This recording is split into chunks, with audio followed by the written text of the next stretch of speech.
एक दिन एक लकड़हारा जब लकड़ियां बेचकर घर वापस आ रहा था तो रास्ते में उसे एक मुसाफिर मिल गया। लकड़हारे की बैलगाड़ी देखकर मुसाफिर ने उससे पूछा, अरे भाई, क्या तुम मुझे गांव तक ले चलोगे? हाँ हाँ, जरूर ले चलूंगा। आखिरकार एक इंसान ही तो इंसान के काम आता है। यह कहते हुए उसने अनजान मुसाफिर को अपनी बैलगाड़ी में बिठा लिया। जब लकड़हारा अपने दोस्त मुसाफिर के घर पर रुका हुआ था तो वापस अपने गांव आना चाहता था, लेकिन रात हो जाने के कारण उसके दोस्त ने उससे कहा, अरे भाई, अब तो रात हो चुकी है। रास्ते में घना जंगल भी पड़ता है और उसमें जंगली जानवर भी रहते हैं। इसलिए मेरी मानो तो आज की रात तुम मेरे घर पर ही बिता लो। लकड़हारे ने अपने दोस्त की बात मान ली और उस रात उसने शहर में ही रहने का फैसला किया।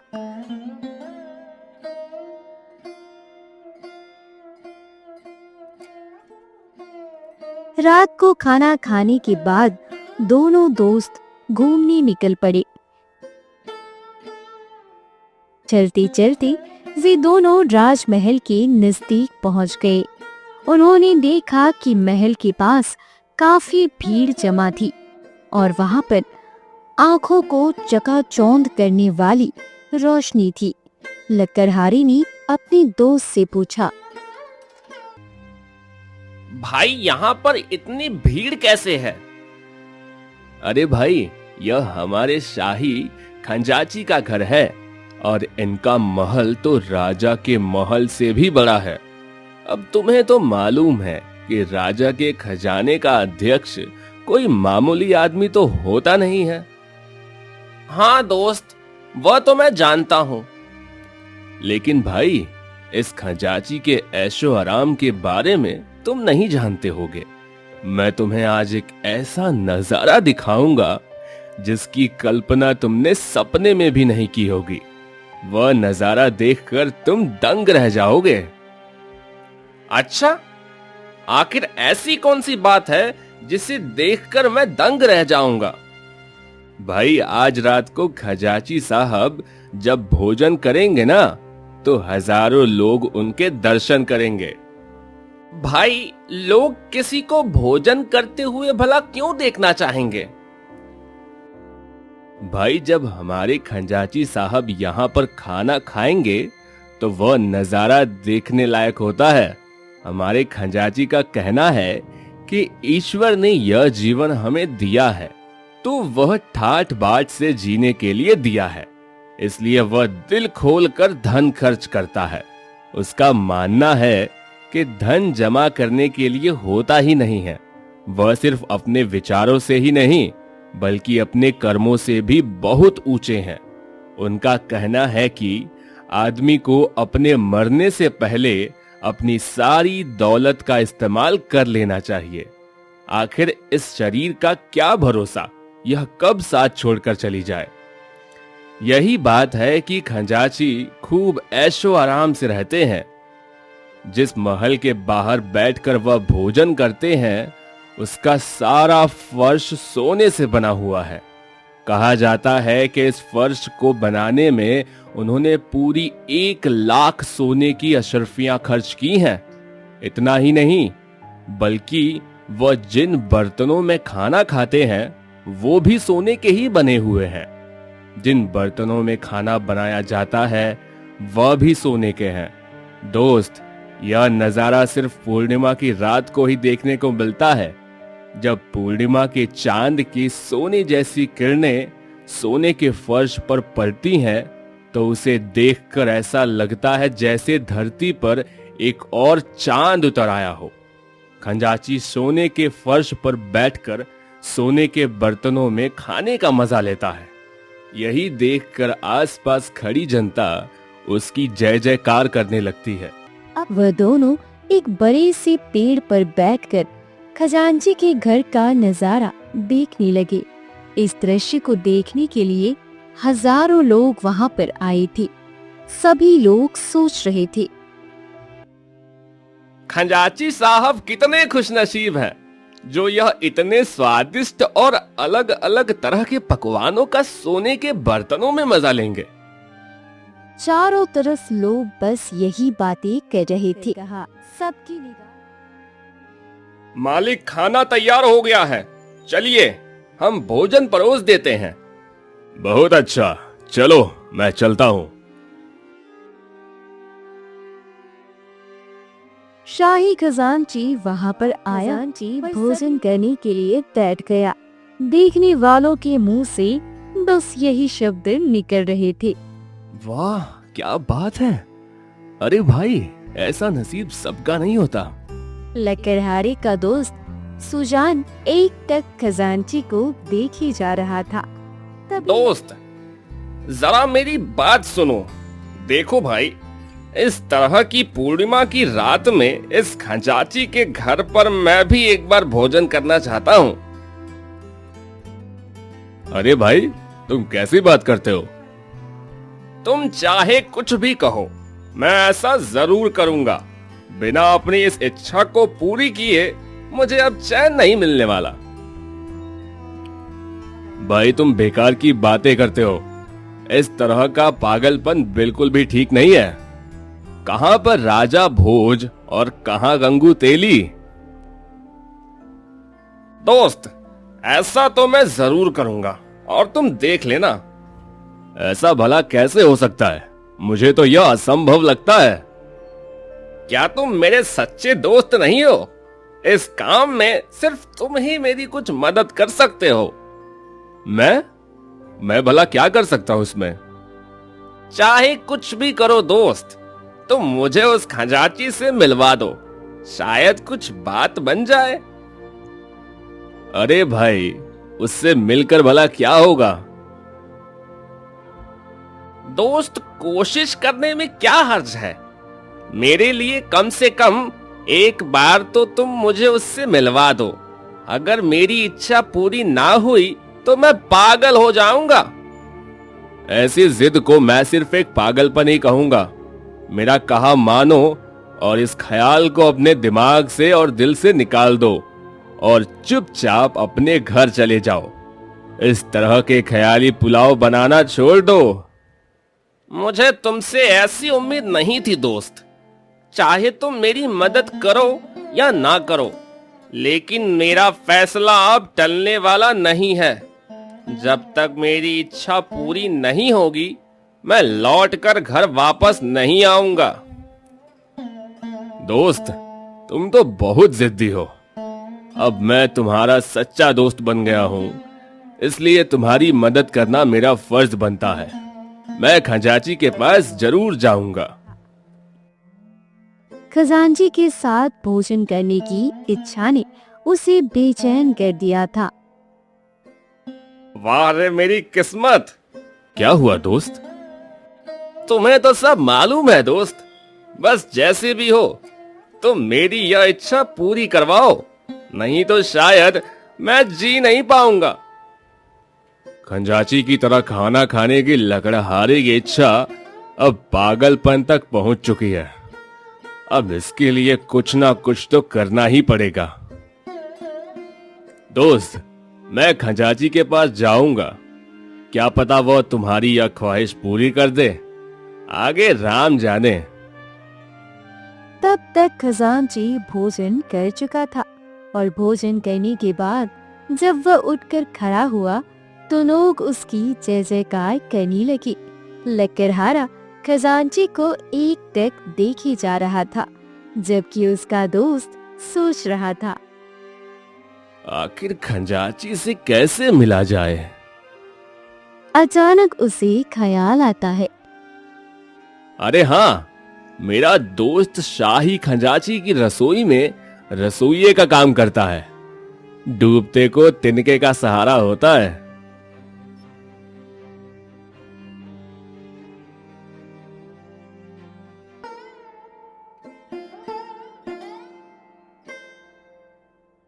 आखिरकार वह उस दोस्त तक जा पहुंचा जो शाही खजांची की रसोई में काम करता था। रसोइये ने उनसे पूछा। कहो दोस्त, कैसे आना हुआ? कोई खास काम है क्या? क्या बताऊं भाई, बड़ी समस्या आ गई है। बड़ी उम्मीद लेकर हम लोग तुम्हारे पास आए हैं। बताओ दोस्त, मैं तुम्हारी क्या सेवा कर सकता हूँ? अगर मैं तुम्हारी किसी काम आ सकूं तो मुझे बहुत खुशी होगी। दोस्त, मुझे राजा के खजांची से मिलना है। यह कहते हुए उसने लकड़हारे की इच्छा के बारे में रसोइये को सब कुछ बता दिया। तब रसोइया बोला। दोस्त, तुम्हारी यह समस्या तो सचमुच बड़ी अजीब है। तुम्हारा काम बनेगा या नहीं, यह तो मैं नहीं कह सकता, लेकिन हाँ, मैं तुम्हें अपने मालिक से मिलवा सकता हूँ। ठीक है दोस्त, तो तुम मुझे अपने मालिक के पास ले चलो। शायद वहां कोई बात बन जाए। कोशिश करने में क्या हर्ज है भला। फिर रसोइया उन दोनों को शाही खजांची के पास ले गया। खजांची साहब भोजन करने के बाद आराम करने के लिए जा रहे थे। अपने रसोइये के साथ दो अजनबी लोगों को देखकर उन्हें कुछ हैरानी हुई और वह बोले। क्या बात है, और यह दोनों कौन है? मालिक, यह दोनों मेरे दोस्त हैं और आपके पास किसी खास काम के लिए आए हैं। खास काम? कौन सा खास काम? महाराज, मेरे इस दोस्त को एक अजीब सी सनक सवार हो गई है। लगता है इसका दिमाग कुछ फिर गया है। भाई साफ साफ बताओ, आखिर तुम क्या कहना चाहते हो? हुजूर, यह मेरा दोस्त लकड़हारा है और इसकी एक बड़ी अजीब सी इच्छा है जो सिर्फ आप ही पूरी कर सकते हैं। अच्छा, आखिर ऐसी कौन सी इच्छा है? हुजूर, आपकी जगह पर बैठकर खाना खाना चाहता है। यह सुनकर खजांची गहरी सोच में पड़ गया। काफी देर तक सोचने के बाद वह बोला। सुनो लकड़हारे, अगर तुम्हारी यही इच्छा है तो इसके लिए तुम्हें 3 साल तक मेरे खेतों में काम करना पड़ेगा। बोलो, क्या तुम्हें यह मंजूर है? हुजूर, बस मुझे एक बार आपके जैसा भोजन मिल जाए तो उसके लिए मैं कुछ भी करने को तैयार हूँ। अरे भाई, तुम तो बहुत ही जिद्दी आदमी मालूम पड़ते हो। देखो, कहना एक बात है, लेकिन करके दिखाना दूसरी बात है। अभी भी मौका है, ऐसी जिद मत करो। नहीं नहीं महाराज, यह जिद नहीं है, बल्कि मेरी इच्छा है। मैं आपके खेतों में काम जरूर करूंगा। अपनी इस इच्छा को पूरी करने के लिए मुझे कुछ भी करना पड़े, सब मंजूर है। बस केवल एक बार आपके जैसा भोजन मिल जाए। लकड़हारे की बातें सुनकर खजांची कुछ भी ना कह सका। वह आश्चर्य में सोच में डूब गया और सोचने लगा। आखिर यह कैसा इंसान है जो एक बार के भोजन के लिए इतनी कठोर मेहनत करने के लिए भी तैयार हो गया? कहीं यह सचमुच पागल तो नहीं है? कुछ देर तक इसी तरह के विचारों में खोया हुआ खजांची लकड़हारे के मुंह को देखता रहा। उसे अब भी विश्वास नहीं हो रहा था कि यह आदमी ऐसा कर पाएगा। उसने फिर से कहा। देखो, जिद मत करो, कहीं तुम बीच में ही भाग खड़े हुए तो? नहीं नहीं महाराज, ऐसा कभी नहीं होगा। मैं अपनी इस इच्छा को पूरी करने के लिए 3 साल तो क्या, 3 जन्म भी आपके खेतों में काम कर सकता हूँ। लकड़हारे के इन शब्दों ने खजांची का मुंह बंद कर दिया। ना कहने के लिए कोई रास्ता नहीं था। ऐसा जिद्दी आदमी उसने पहली बार देखा था। वो मन ही मन लकड़हारे की बेवकूफी पर हंस भी रहा था, लेकिन क्योंकि अब वह वचन दे चुका था और फिर बात पक्की हो गई।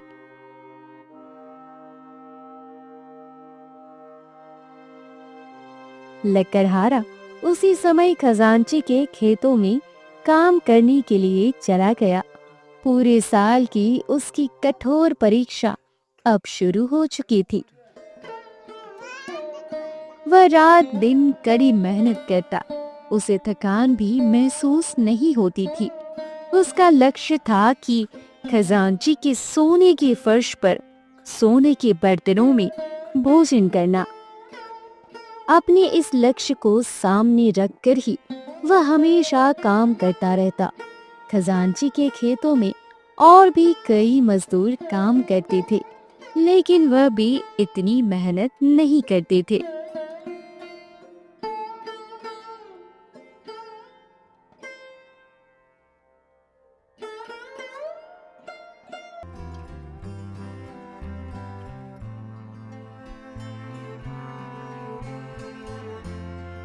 लकड़हारे की मेहनत रंग लाई। साल भर बाद जब फसल पककर तैयार हुई तो खजांची के आश्चर्य की सीमा नहीं रही।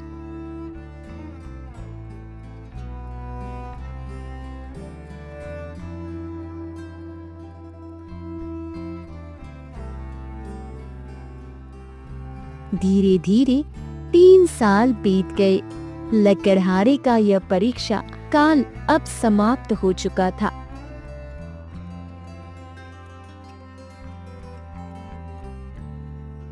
लकड़हारे के कारण बाकी लोगों को काफी आराम जो मिल रहा था।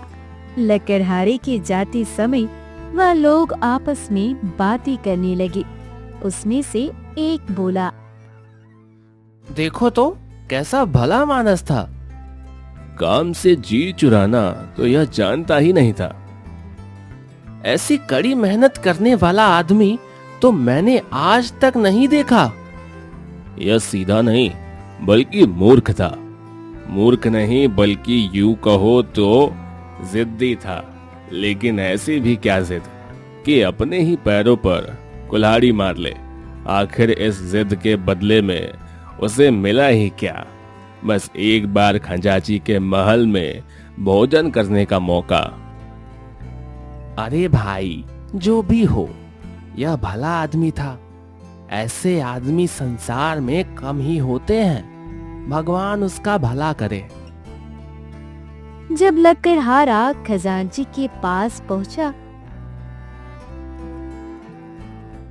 तो बोला, प्रणाम स्वीकार करें महाराज। मैंने मेहनत करने में कोई भी कमी नहीं रखी। अब मैं आपकी सेवा में हाजिर हूँ। शाबाश, तुम सच में एक मेहनती आदमी हो। तुम अपनी परीक्षा में बिल्कुल खरे उतरे। तुम्हारी मेहनत के कारण मुझे बहुत मुनाफा हुआ है। महाराज, ये तो मेरा फर्ज था। खैर जो भी हो, संयोग से कल पूर्णिमा भी है। कल तुम्हें तुम्हारी मेहनत का नतीजा मिल जाएगा। कल तुम मेरे महल के सोने के बर्तनों में खाना खा सकोगे। ये सुनकर लकड़हारा बहुत ही खुश हुआ और बोला, यह तो आपकी मेहरबानी है हुजूर। किस्मत से कल मेरी इच्छा पूरी हो जाएगी। क्या तुम जानते हो कि तुमने मेरे खेतों में जो मेहनत की है उसकी वजह से मुझे 3 साल में 3000 सोने की अशर्फियों का फायदा हुआ है। महाराज, इसमें मेरा क्या? मैंने तो सिर्फ मेहनत की है। खेत तो आपके ही थे। कल तुम मेरे महल में भोजन तो करोगे, इसके साथ ही तुम एक दिन के लिए मेरे इस महल के मालिक बनकर रहोगे। मेरे कहने का मतलब यह है कि कल तुम यहाँ पर भोजन तो करोगे ही, इसके साथ ही साथ इस घर में जो भी तुम करना चाहो वो कर सकते हो। महाराज, यह आप क्या कह रहे हैं? मैं एक गरीब लकड़हारा भला इस महल का मालिक कैसे हो सकता हूँ? मैंने तो सिर्फ एक दिन के भोजन की शर्त रखी थी। देखो भाई, क्या मेहनत की कोई कीमत नहीं होती? मैं हर एक मेहनती आदमी का बहुत ही सम्मान करता हूँ। इसलिए मैं जो कुछ भी कह रहा हूँ सोच समझ कर कह रहा हूँ। यह तुम्हारी मेहनत का इनाम है। कल सुबह से पूरे एक दिन और एक रात के लिए तुम इस महल के मालिक हो जाओगे। यहाँ पर मौजूद हर आदमी तुम्हारी आज्ञा मानेगा।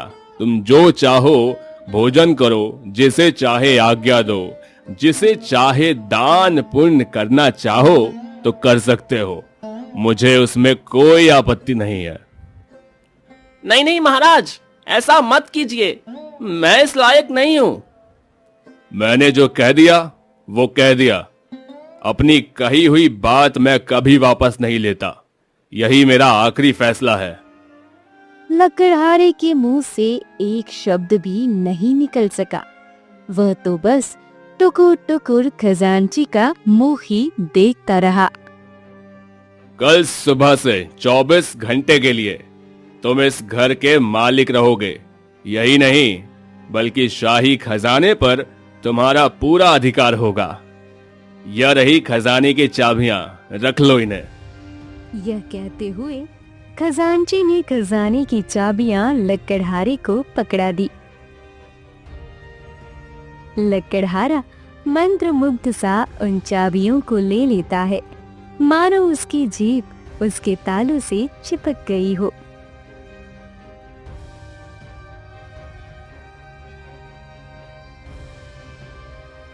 दूसरे दिन जब लकड़हारा उठा तो वह राजा का खजांची था। उसने शाही पोशाक पहनी थी और फिर रथ पर बैठकर घूमने के लिए निकला। तो लोग नई शाही खजांची को देखकर बड़े हैरान थे। वह उसे प्रणाम करने लगे। उसका वह दोस्त भी उसके साथ बैठा हुआ था।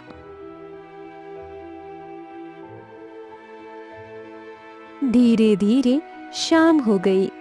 जिस काम के लिए 3 साल तक लकड़हारे ने कड़ी मेहनत की थी, वह समय अब बिल्कुल नजदीक आ चुका था। रात हुई। पूर्णिमा का चांद आकाश में मुस्कुराने लगा। खजांची का महल चंद्रमा की रोशनी में जगमगा रहा था। जब भोजन का समय हो गया तो रसोइयों ने सोने के बर्तनों में सोने के फर्श पर खाना सजा दिया। उधर राजा का खजांची राजा के पास पहुंचा और उसने लकड़हारे की सारी बात राजा को बताई। राजा अपने खजांची के साथ भेष बदलकर उसके महल की तरफ चला गया। वे दोनों छिपकर यह देखना चाहते थे कि लकड़हारा आखिर क्या करता है। भोजन को सामने देखकर लकड़हारा ईश्वर को याद करने लगा। हे ईश्वर, आज आपने मुझे यह सम्मान दिलवाया है। आपने मेरी यह इच्छा पूरी की, इसके लिए मैं आपको धन्यवाद करता हूँ। वह इन्हीं विचारों में डूबा हुआ था। उसके भोजन शुरू करने से पहले ही वहां पर एक भिक्षुक आ गया। सामने तरह तरह के पकवान देखकर भिक्षु की भूख और भी ज्यादा बढ़ गई। वह बोला, मैं बहुत भूखा हूँ महाराज, भोजन दीजिए। लकड़हारा उस भिक्षुक को देखकर खड़ा हो गया और बोला, प्रणाम अतिथि देवता, आपको भोजन चाहिए? हाँ हाँ, क्यों नहीं तो। आइए भोजन कर लीजिए।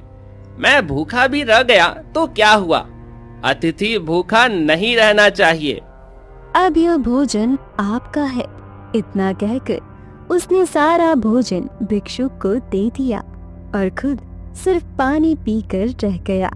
धीरे धीरे भिक्षुक ने सारा भोजन खा लिया। यह देखकर राजा और खजांची के आश्चर्य की सीमा ना रही। उन्होंने तो अपनी आंखों पर विश्वास नहीं किया कि यह लकड़हारा कोई इंसान है या फिर कोई बहुत ही बड़ा संत त्यागी महापुरुष। वे उसके प्रति श्रद्धा से भर उठे। दोनों उसके सामने आ गए।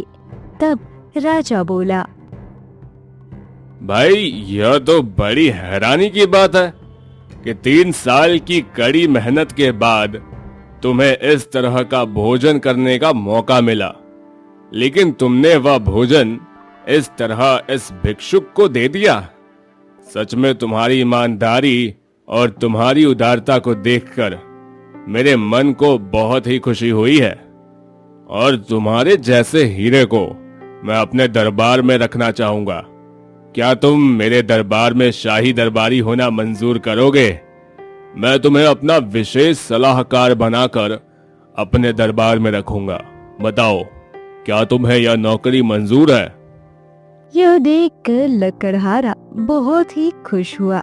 खुशी के मारे उसका गला भर आया। वह बोला, अन्नदाता, मैं तो आपके पैरों की धूल हूँ, और फिर मुझे इतना बड़ा पद दे दिया गया। इसके लिए किस तरह से आपका आभार प्रकट करूं? वह सब तो ठीक है। मुझे पूरा विश्वास है कि तुम पूरी ईमानदारी से इस ओहदे पर काम करोगे। मुझे आशीर्वाद दीजिए महाराज, मैं पूरी ईमानदारी और काबिलियत से आपकी सेवा कर सकूं।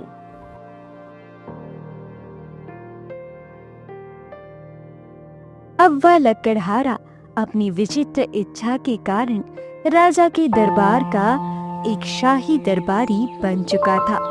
राजा ने उसे अपने विशेष सलाहकार के तौर पर अपने दरबार में रख लिया था।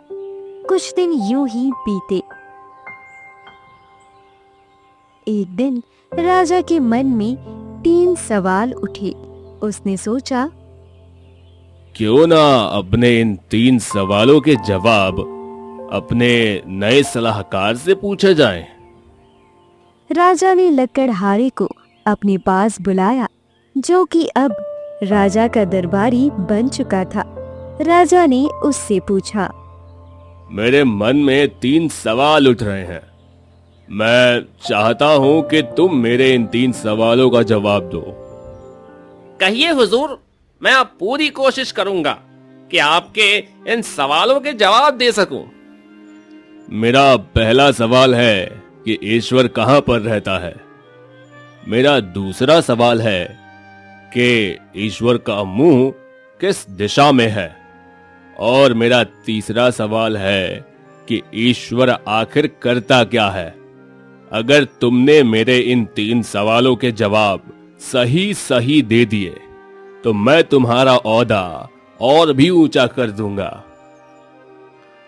महाराज, आपके इन सवालों के जवाब खोजने के लिए मुझे 1 दिन का समय चाहिए। मैं कल सुबह आपके दरबार में हाजिर होकर आपके सभी सवालों का बिल्कुल संतुष्टिपूर्ण उत्तर दे दूंगा। ठीक है, तो आपके पास कल सुबह तक का वक्त है। आप सुबह आकर मुझे मेरे सवालों के जवाब दे दें।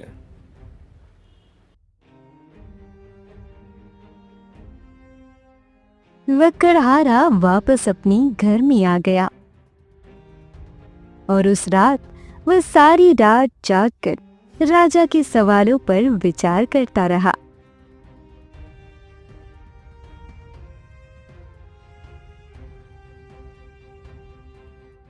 अगले दिन सुबह वह जल्दी उठकर तैयार हुआ और फिर सीधा राजा के दरबार में जा पहुंचा। राजा ने कहा, आइए दरबारी साहब, आइए। मुझे पूरी उम्मीद है कि आप मेरे 3 सवालों के जवाब जरूर लाए होंगे। जी हाँ हुजूर, मैं आपको आपके सवालों के जवाब सही सही दे दूंगा। फिर वह मन ही मन सोचने लगा, अगर मैंने राजा के सवालों के जवाब सीधे सीधे दे दिए तो शायद राजा मेरे जवाबों से संतुष्ट नहीं होगा। इसलिए उसने मन में कुछ विचार किया और फिर राजा से कहने लगा, आपके सवालों का जवाब देने से पहले मेरी आपसे एक प्रार्थना है। आप तो जानते ही हैं कि सवाल पूछने वाला एक शिष्य होता है और उन सवालों के जवाब देना गुरु का काम होता है। ऐसे में मैं आपका गुरु हुआ और आपको गुरु और शिष्य की परंपरा को आगे रखते हुए मुझे किसी ऊंची जगह पर बैठाना होगा और आपको नीचे बैठना होगा। राजा अपने सलाहकार की ऐसी बात सुनकर कुछ हैरान हुआ, लेकिन फिर भी उसने उसकी बात मान ली। राजा ने लकड़हारे को अपने सिंहासन पर बिठा दिया और खुद नीचे बैठ गया। इसके बाद राजा ने लकड़हारे से कहा, देखो दरबारी, मेरी एक बात ध्यान से सुन लो। अगर तुम्हारे सवालों के जवाब मेरी कसौटी पर खरे नहीं उतरे तो मैं तुम्हें नौकरी से निकाल दूंगा। तुम एक बार फिर से मामूली लकड़हारे बन जाओगे। राजा की बात सुनकर लकड़हारा बिना किसी डर के बोला, महाराज, आप बिल्कुल भी चिंता ना करें। मैं किसी भी तरह की सजा के लिए बिल्कुल तैयार हूँ। इसके बाद राजा ने अपना पहला सवाल किया, तो बताओ, ईश्वर कहाँ पर रहता है?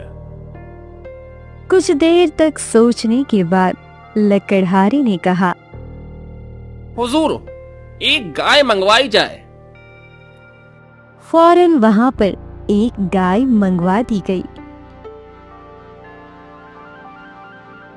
लकड़हारे ने राजा से पूछा, महाराज, क्या इस गाय में दूध है?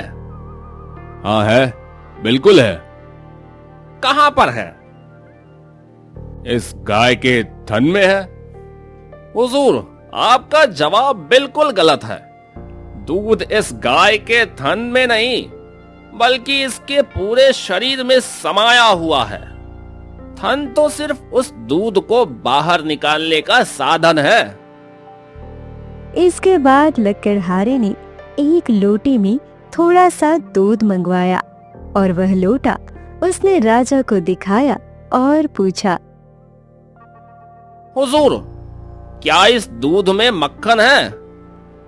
हाँ, जी हाँ, बिल्कुल है।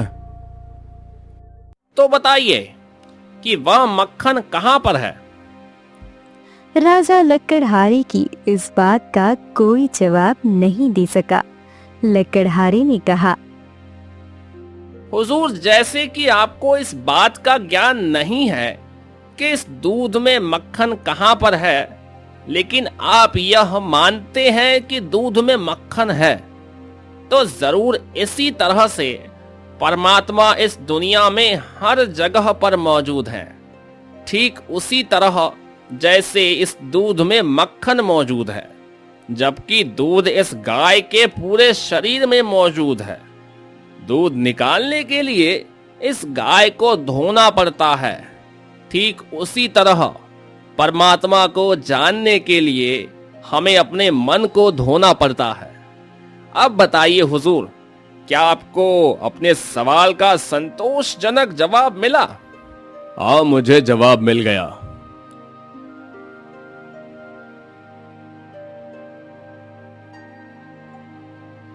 अब राजा ने अपना दूसरा सवाल पूछा, परमात्मा अपना मुंह कौन से दिशा में रखता है?